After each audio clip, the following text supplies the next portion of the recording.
Ek is Benny Foster. Ons boer hier so op Elliot in die Oos-Kaap omgewing.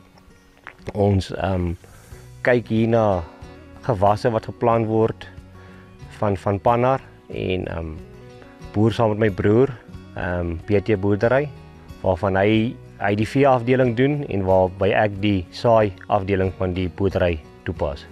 So, ons is hier vir die derde generasie op die grond op die oomblik en ons is baie dankbaar daarvoor want ons kon net die 3 generasies, hoewel ons is die derde een, kon ons 2 vorige generasies kon ons iets geleer het wat ons help vandag vorentoe vat.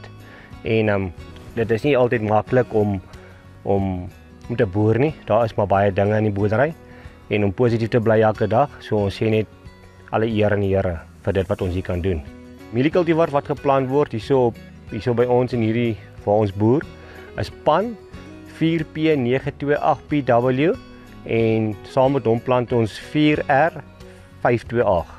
Ons plant dit as gevolg van proefresultate wat ons kry die omgewing uit wat Eugene ons mee voorsien elke jaar en van daai vat ons elke jaar 2 van die beste kultivar en hy word 2 jaar, 3 jaar na mekaar geplant hang af hoe hy doen en dan so wat die nuwe kultivar bykom word dan toegevoeg by daai.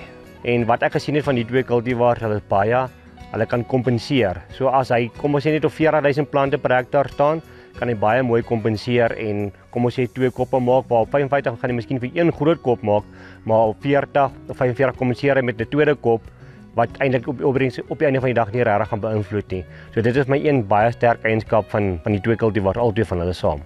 So 'n kultivar wat ons plant, wat ons hierdie jaar geplant het, is pannar 1515R en ja, dis nou die eerste jaar ek hom plant, so ons sal kyk wat maak hy. Ek meen ons het 'n redelike opbrengs gestroop. Ek dink so 2.3, 2.4 ton. Dit is waarop ons geëindig het, wat ek dink redelik goed is vir die area van ons, vir daai kultivar.